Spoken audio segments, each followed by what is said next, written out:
guys, nandito tayo ngayon sa pwesto ng anak ko sa may Payatas, Quezon City. Nag-ayos na naman po tayo dito guys. Siguro ilang buwan, may isang buwan na yata mahigit no, na hindi ako nakapunta rito. Kaya nag-ayos na naman po tayo. I-update ko kayo. Ayan yung aking anak ko. Paano rin haggard. Binata pero mukha ng haggard. Kaya pa ba? Kaya pa ba magtinda?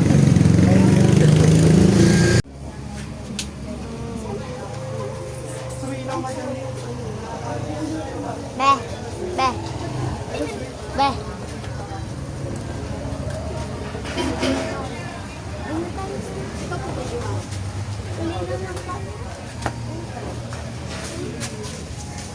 Uy, ang linaw ng camera. Ha? Ang linaw ng camera. Malabo pa yan? Ah!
Dahil.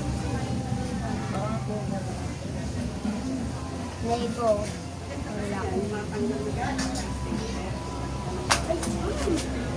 Lego. Pero ang laki. Oo, laki din.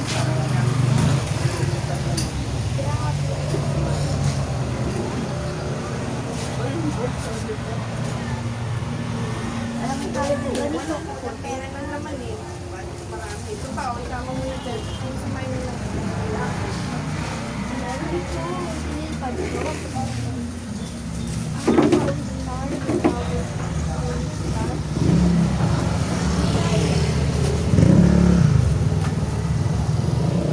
Yun tayo, bumili ako.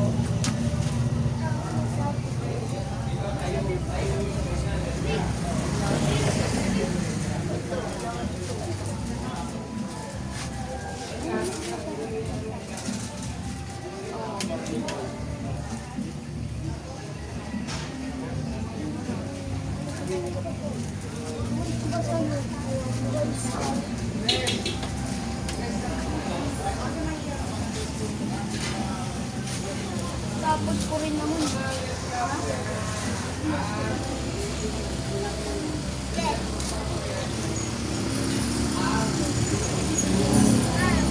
Ay, si ano?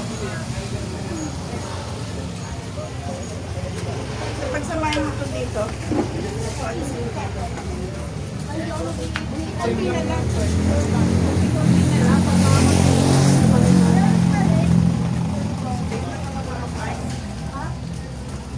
Pero mabawasan mo yung basket. Ito yung cellphone ko, pinagbayaan mo dito. Ano pa to? Ayan. Hindi pa ako masyadong tapos sa side na yan. Dahil marami tayong inayos dito. Yung mga candy niya, konti na lang pala, hindi siya nagpabili. Kasi nag-focus kami sa mga fireworks at saka mga party banners, mga pang Happy New Year, mga pangregalo, laruan. Kaya hindi siya masyado nag-focus sa candy. Pero mamimili siya bukas para malagyan ulit ng laman yan, mapuno. Ayan pala, yung mga torotot pala. Madami siyang biniling torotot, kaya talagang kasi wala pa namang pasok, kaya hindi pa masyadong mabili ang mga candy.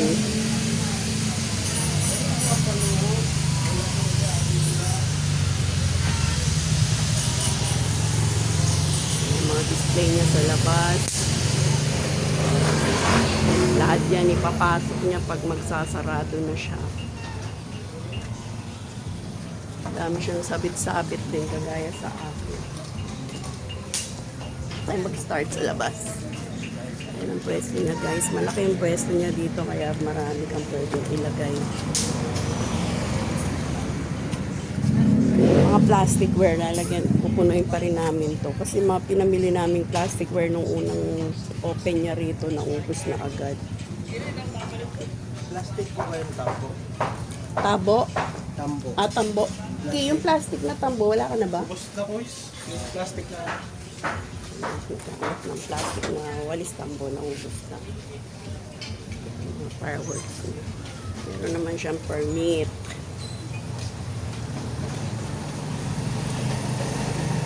Gandang tignan ng tindahan kapag maayos. Inayos natin yan. Sarap ayusan yung pwesto niya kasi malaki. Yan, marami pang bakanting space sa baba. Kaya lang problema sa pwesto niya, sobrang alikabok. Di kagaya doon sa pwesto ko. Kahit may mga miyat-miyat dumadaan na sasakyan, hindi maalikabok. Ano yun? Lain yung shampoo kaya? Ha? Lain yung shampoo. Bakit na po? Ay, mga nail polish niya. Mga bagong bili ko na yung iba dyan.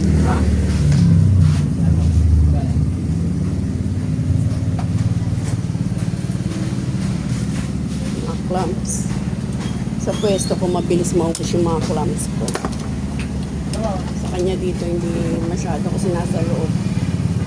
Pero ang gandang tignan kapag maayos.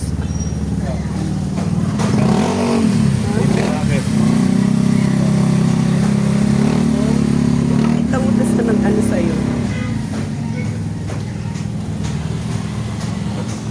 Pakita mo sa kanya.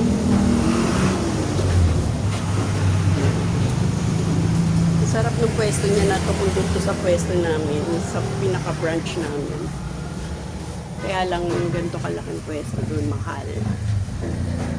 Dito mura lang kanyang upa. 10K. Ayan ang kalsada. Walang masyado kasi nagtitinda ng ganitong paninda rito. Talagang siya ang sinasadya. Malayo ko sa school.